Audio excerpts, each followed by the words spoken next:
Hello, Renee Flamond here.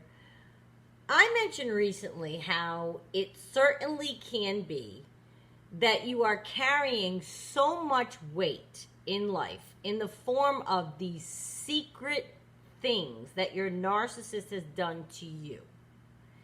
And I wanted to chat more about this because I want to spend more time on it. The red flags we hide are going to be the downfall of everything eventually. If you indeed do see these red flags now, the things that you're ignoring, the things that I strongly suggest you pay them proper mind. It could save you so much strife. The sooner you see things, the better. And there are ways to guarantee that you can't ignore those bad things, like promising to tell a friend. I did that. Okay, let's back up. Let me explain. When you're in a relationship where there are occurrences that would not garner much favor should you share the details, they lied, cheated, stole, you tend to know that you're not sharing because you know how bad those details sound. You know what this friend or that cousin would say.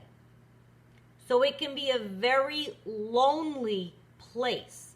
Not only does the narcissist try to isolate you to be with them only anyway as a power thing and a control thing, but now you feel you don't even want to talk to anyone about anything because you're embarrassed, you're hurt, you're mortified even.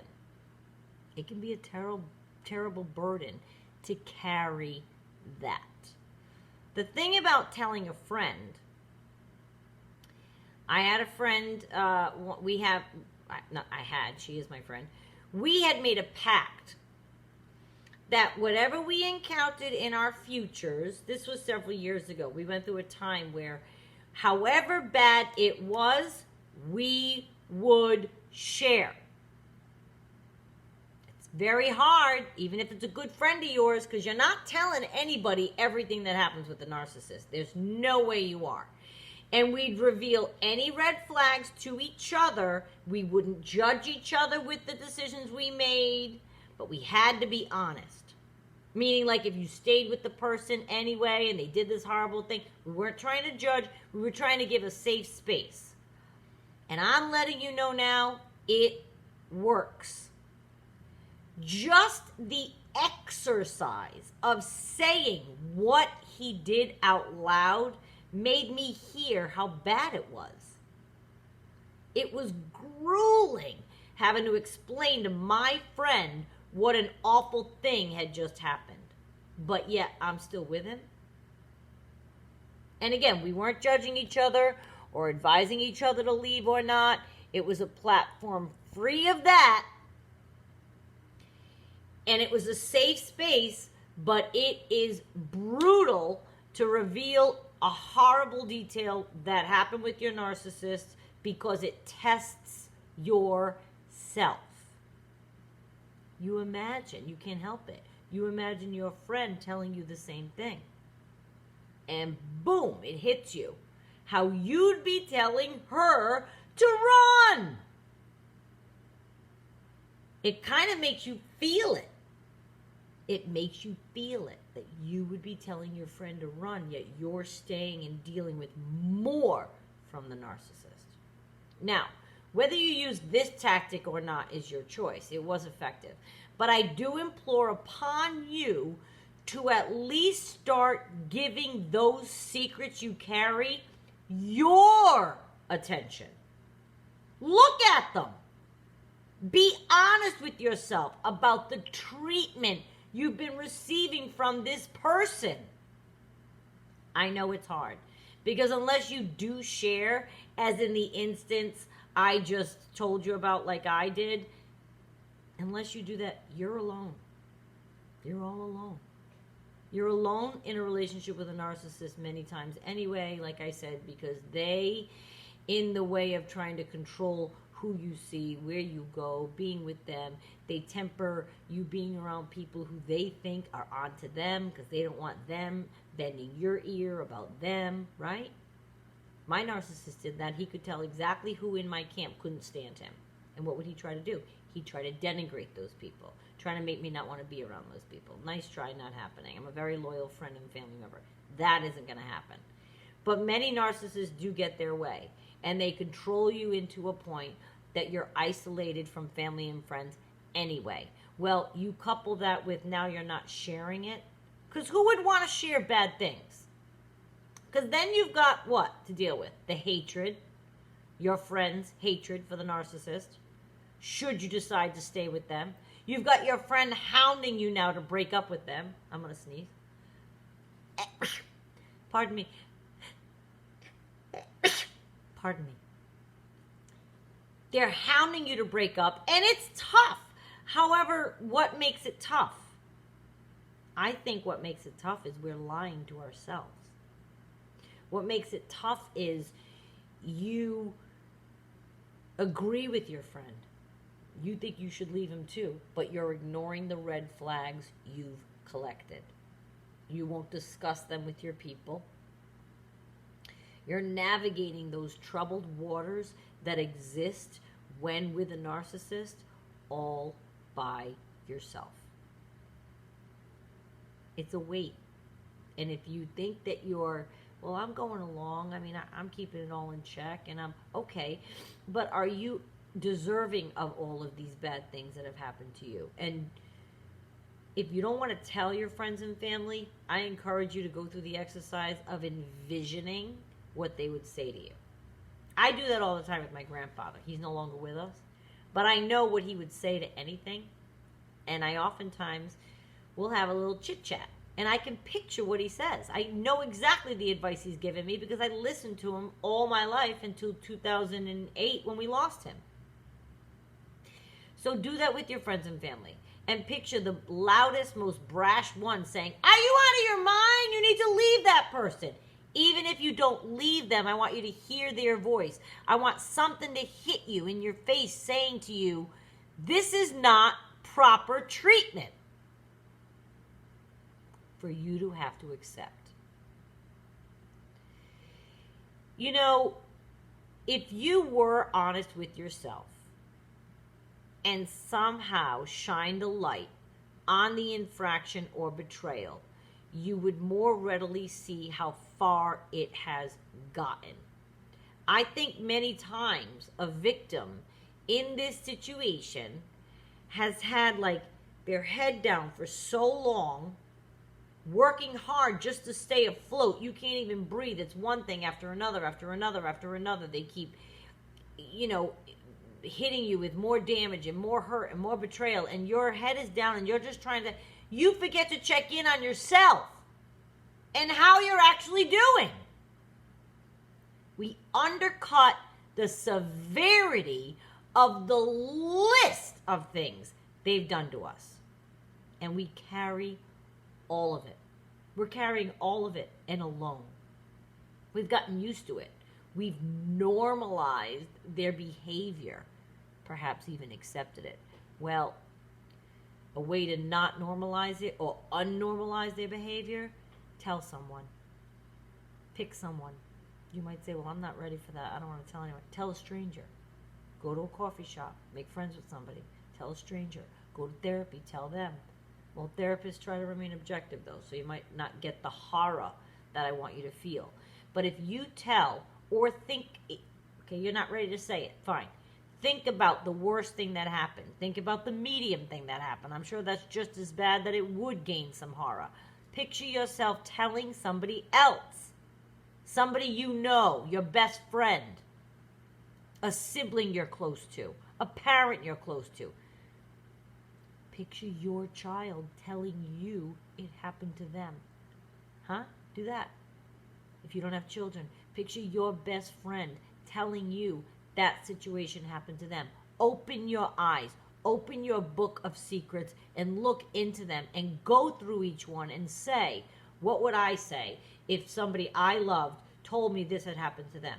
What would I say if my daughter came home and told me this, her boyfriend was doing this to her? What would I say?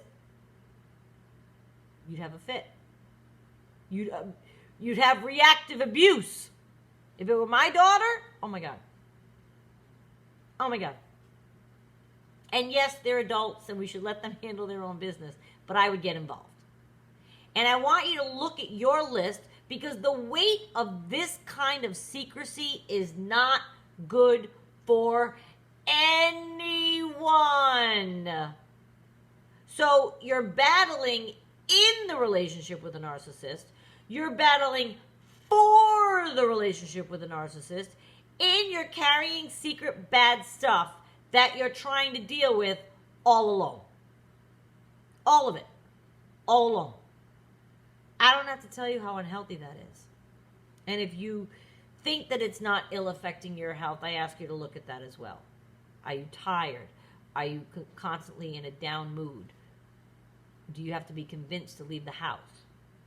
I knew a girl who was going through it was the end of her relationship with the narcissist. They had been together 6 years. And the entire last year, now they've been over many years now, and we're still friends. But we talk about how that last year with her narcissist, I couldn't even get her to come over here. I couldn't get her out of the house. She didn't feel like it. She was so down, beaten down, used to just remaining in the home and has to wait for him to get home drunk at 2 a.m. so he could scream at her. And she didn't even, it wasn't even like she didn't have time to go out because she could have because he was out till 2 a.m. But she's just like not even feeling like it. Just broken, just down. Not even in the mood to go have fun. That's what being with a narcissist can, that's the space it can put you in. Especially when it's secrecy that you're keeping. I didn't know then that she knew at some point that evening, no, I can't come over tonight. I'm just chilling out. I'm just doing whatever. I didn't know it's because she just wasn't in the mood because she anticipated her narcissist coming home at 2 a.m. drunk screaming at her. That's a terrible burden to carry and not tell anyone. And I encourage you to shine light on the secrecy, right? It shines light on it. It shines light on it. And I can't remember the quote now. I used it once in another video. But it disinfects the problem. Somebody said that once. And I don't want to misquote the person. I think I know who it is. But I don't want to say it. But it disinfects the problem. You know what I mean? You got to shine light on those secrets. All those secrets you're keeping, every single one of them represents a red flag in your relationship that tells you that you need to get out. I don't advise people to get out. I believe in everyone taking their own path. But I do think if you are faced with all of that evidence and you look at it and you think, yep, that's something I would never tell anybody. Ooh, that's embarrassing. I would never want. Every single thing that you don't want anyone else to know, there's a reason you don't want them to know it. And it is a very delicate balance between you trying to be with your narcissist, you trying to maintain, relationships in your life, you keeping all these secret bad behaviors they're inflicting upon you and hurting you every other day. Your friends and family don't know you cry yourself to sleep every night. They don't know you were up in a 12-hour fight the night before and now you have a function today. They don't know your narcissist is ruining your mood on the way to this big event that you've been planning for months and now they've ruined it. Your friends and family don't know any of this. And if you're not ready, like I said, try to picture yourself then hearing it from somebody else. Try to picture yourself saying it out loud to people that love you, and what would their reaction be? Because it's important we save ourselves from this. You can't carry all that. You cannot. And it is the nature of a relationship with a narcissist that there's a whole bucket of secrets that we carry with us everywhere we go. Where's so-and-so? Oh, he's working. He got home late and he was tired. I didn't want to make him come. Right? Because the secrets, the bucket of secrets that we carry will in turn, of course, then make us lie to our family and friends to keep the secrets. Now, that's more burden on you. Maybe you pride yourself as being someone who's honest, who never lies to your family and friends. You are with a narcissist. To keep those secrets, you certainly are with a narcissist. You'll make excuses for their behavior. You'll make up a story for their behavior. You'll tell a lie to cover their behavior. You'll tell a lie to cover their absence, to cover their mood. Oh, he had a bad week. He had a bad thing happen at work. When the fact is, he's a dysfunctional narcissist, and he's always messing up. So whatever excuses you come up with, you're going to run out of them, and people catch on, and they know you're carrying secrets. I just encourage you to look at that differently, because it can be a weight that can be so detrimental to your health that I don't want anyone going in that direction. So this balance, this tightrope you're walking between narcissists and secrets, you might not picture yourself being able to leave your narcissist, and I'm not trying to convince you to do that, but I am trying to convince you to not hold those secrets. That's all. Maybe it's step one towards you eventually being free from your narcissist. But releasing some of those secrets and involving someone else in your life and leaning on someone, saying things aloud, shedding light on them, it might bring you a lot of clarity. I just wanted to mention it because my concern is you. That's my concern. So please go ahead and hit sub, like, and share, and I will see you next time. And I thank you for watching. I know some of these topics are hard to listen to, and you might come off of this video saying, there's no way I could tell anyone that. Well, if that's your sentence, that is your red flag.